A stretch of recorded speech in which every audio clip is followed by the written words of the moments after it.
Naway. Pinaiyak pa. Naiyak!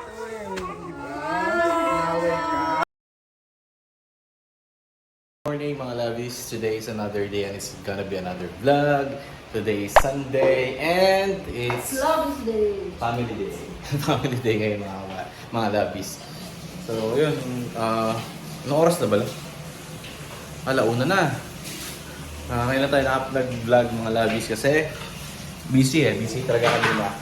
Talagang, syempre, pagkagising, gano'n kami ng lobby, luto, linis, nagpaligo ng mga aso, tapos nanonood ng mga chismis sa internet, saka sa YouTube.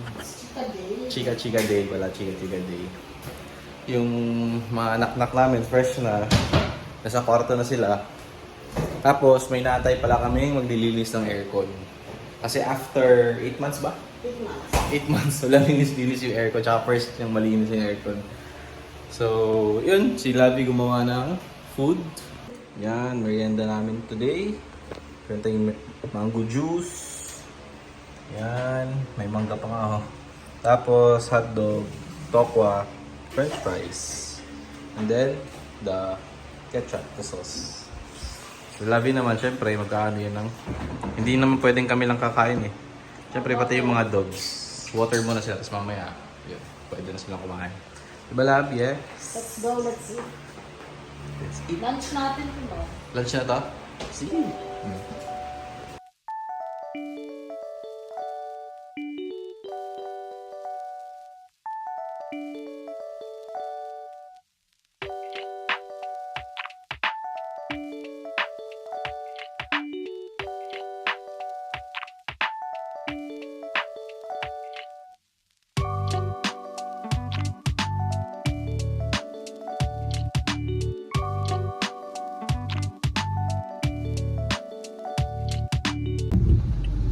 Wada-wada lang. Wada-wada lang. So, umuulan ngayon dito sa Nueva. Ang balita namin may bagyo daw eh. Bagyo Pero Angkol. yung bagyo nasa inyo, di ba? Butuan. Wala na, nasa ano na. Andito na sa... Malapit na sa... Central Luzon. So, nasa Luzon na daw yung bagyo. So, Eh, number one maulan na tayo. dito, literal. Tapos, pupunta kami ni Lavi ng bayan kasi we're hungry. Gutom na naman kasi maulan. Masarap kumain pag maulan. Marami kang cravings na maiisip. Tsaka sa lahat ng mga... Sa lahat ng bumabiyahe, sa lahat ng mga lobbies natin na dyan na apektado ng bagyo, ingat kayo lagi sa pagmamaneho. Yeah. Sa sobrang tulas ng daan. Basta iwas lang sa disgrasya lagi. Ingat kayo, tsaka if possible na hindi mo naman kailangan talaga lumabas. Yes. Huwag kang lumabas. As much as possible, stay at home. Buti nga dito sa Nueva, dito sa Cabiao, hindi bahain. Oh well, baka hindi ko lang alam. Pero hindi siya bahain. Unlike sa mga ibang lugar sa ibang lugar sa Pilipinas. Katulad na nakita natin kanina no, sa Laguna, baha. Baka na sa Laguna. So, kung may mga taga Laguna tayong mga lobbies dyan, ingat kayo. Talagang dapat alert kayo. Kung kailangan palikasin, lumikas. Diba? Kasi ano na ngayon, it's rainy season and bagyo season na. So, extra careful. Ingat. Always. Driving muna tayo. Loves, nakauwi na kami from Cabiao. Bumili lang kami ng stocks namin. Yung may ano kami. Swiss We Miss. have sweets and then we bought cheesy ensaymada, Revel bar, truffle chocolate, and cheese roll. Kasi ngayon manonood na kami movie. Yan, naghahanap na kami movies. Hindi kasi kami maka-Netflix eh. So YouTube na lang kami. Yan, emaili na si Lavi. Ito yung weather natin dito ngayon. No?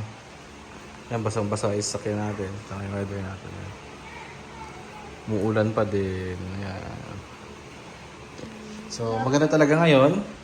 Manood ng movie! Yay! Wow, ano ba mga to? Kain tayo ng kain. Tapos sila. Dapat 6 pieces to eh.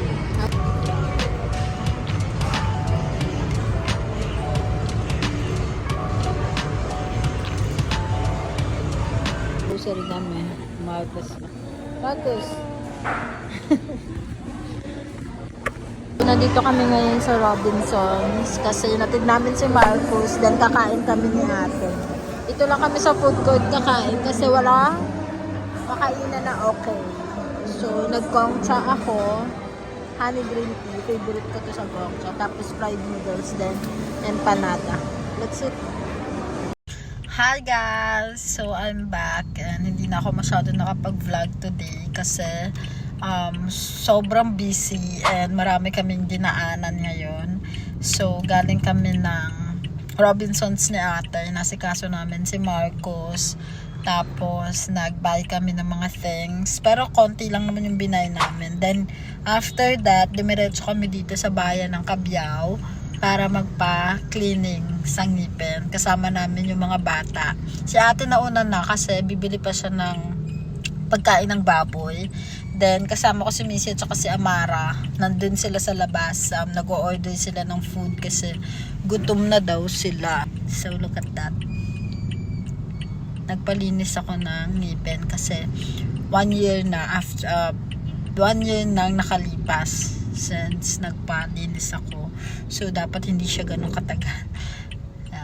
Palinis ako. Tapos, bala ko bumalik kay Doc dito kay Respo kasi magaling siya actually. Magaling siya mag-cleaning.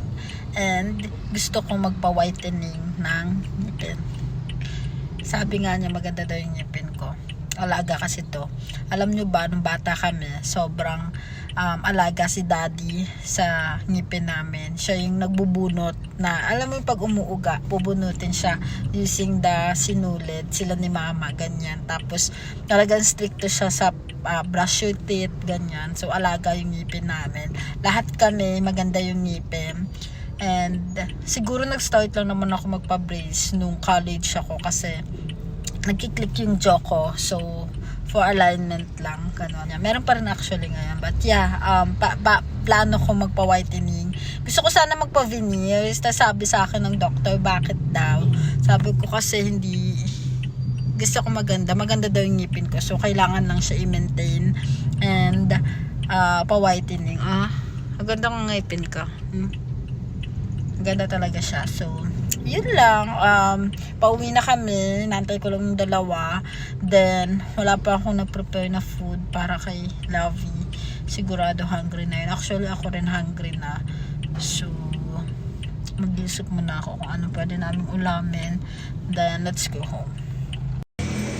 Hi guys. So, we are here sa Ihawan, Lovey.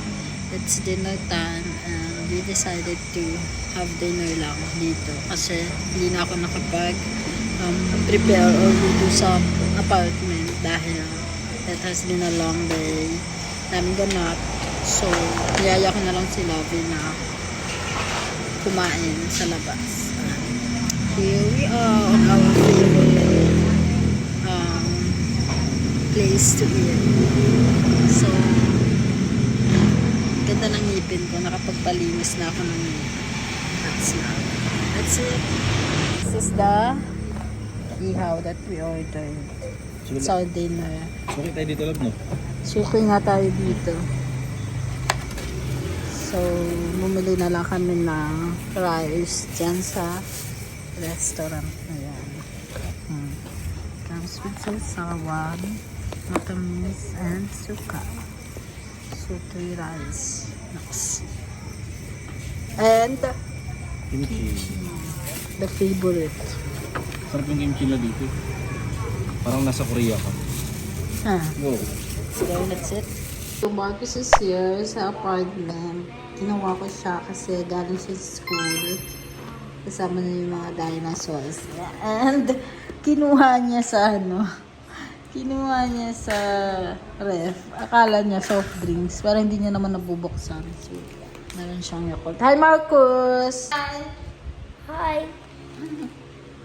So, still with Marcus and here's my kadate. So, I'm having my coffee. And then siya nag-coke. Inagaw yung coke sa akin. Pero hindi niya naman nag-ubus. Then we have some chips here.